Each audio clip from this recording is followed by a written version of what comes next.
I didn't think anything was wrong when I left that morning. Looking back, that's the part that bothers me the most. It happened sometime last autumn. I live close to hiking trails and camping areas, so spontaneous trips were normal for me. Most of the time, I didn't plan anything. I'd pick a trail, pack my gear, and leave the next morning without thinking twice. This trip started the same way. I drove about an hour from my town and pulled into the trailhead parking lot. There wasn't a single other car there. That wasn't unusual, but it still stood out. I locked my car, adjusted my backpack, and started walking down the trail. The woods were calm. Too calm. No wind, no voices, just that heavy silence forests get when you're completely alone. I remember looking down at the ground, letting my mind wander, when I heard something ahead of me. Footsteps. Fast ones. At first, I thought it was an animal, but the sound was wrong. Heavy, rhythmic, human. I looked up and saw movement farther down the trail. A man came out from between the trees, running straight toward me. Not jogging, not hiking fast. He was sprinting. I stepped off the trail to give him space, expecting him to slow down as he passed. He didn't. He ran right past me at full speed. His eyes were unfocused, almost glazed over. He didn't look scared, but he didn't look normal either. It felt like he wasn't fully there. I stood still, watching him disappear down the trail. After a moment, I shook it off and continued walking, telling myself he was probably training or doing hill sprints. About 30 seconds later, something made me look back. The man had stopped. He was far down the trail, standing completely still, staring directly at me. My stomach dropped. I turned forward and kept walking, forcing myself not to look back. When I finally did, he was gone. No movement, no sound, just an empty trail.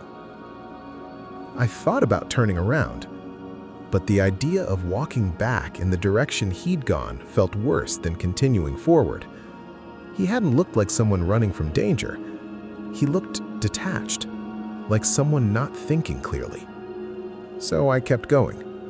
I reached the campsite without seeing anyone else. It wasn't a real campsite, just a small clearing in the trees. No fire ring, no markers. Normally, that kind of isolation was comforting. That night, it wasn't. As the sun dropped, the forest grew unnaturally quiet. Every small sound carried. I built a small fire, just enough light to see. About an hour after dark, I heard it again. Running. Footsteps tearing through the woods, not on the trail, but off to the side. Too far to see anything, but close enough to know it wasn't an animal. Then suddenly, the running stopped. The fire stopped feeling comforting. It felt like a spotlight. Panicking, I smothered the flames. Darkness swallowed the clearing. I stood there, barely breathing, listening. Then it happened again. Running, this time closer, much closer. And then, silence. As my eyes adjusted, I saw a shape at the edge of the clearing. A person stood partially behind a tree, motionless. I couldn't see their face, but I could feel them watching me. They weren't lost. They weren't confused. They were observing. I didn't move. I didn't speak. After what felt like forever, the figure slowly backed away into the trees. Their footsteps faded, unnaturally quiet, like they were trying not to be heard. I stood frozen for nearly 30 minutes. When I finally moved, I packed everything in near total darkness, using a weak light just bright enough to function. Every second, I expected someone to be standing just outside the beam. I left immediately. The hike back felt endless. I never heard footsteps, but the silence felt intentional, like I was being allowed to leave. When I reached my car, I drove away without stopping. The next day, I noticed deep scratches along the passenger side door. The handle was broken, pulled so hard it no longer worked. I reported it. Nothing came of it. I don't know if it was the man on the trail or the figure near my camp. All I know is that one night ended my love for camping alone. And I don't think I'll ever go back. I was backpacking alone through a state forest on a long, regulated trail with designated campsites. Rangers technically monitored it, but the trails stretched for dozens of miles. Realistically, help was rare. I followed the rules. I reserved 2 campsites, one for each night. The sites were spread far apart, with over a mile between them. I reached the first campsite around midday. I hadn't passed a single hiker all day. It was off-season, so I didn't think much of it. I rested and went to sleep early. Sometime in the middle of the night, I woke to footsteps on the trail. I remember thinking it was strange. Who hikes at 2 or 3 in the morning? But I was tired and fell back asleep. I didn't realize then that it was the first warning. The next day, I packed up and hiked deeper into the forest. The trail was longer, steeper, and quieter. I reached the second campsite just as the sun started to drop and built a small fire as darkness settled in. Again, I hadn't seen anyone. Around 9 or 10 that night, I heard footsteps behind me on the trail. Then, I saw a light. A headlamp moved slowly through the trees, getting closer.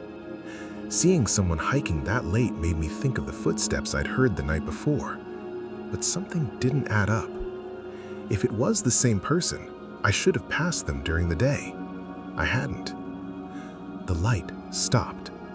For a moment, it looked like it was pointed directly at my campsite. Then it moved off the trail into the forest.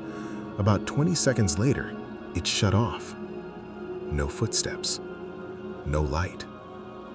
Nothing. It felt deliberate, like they didn't want to be seen once they realized they were close enough to see me. I watched that spot for 15 minutes. Nothing happened.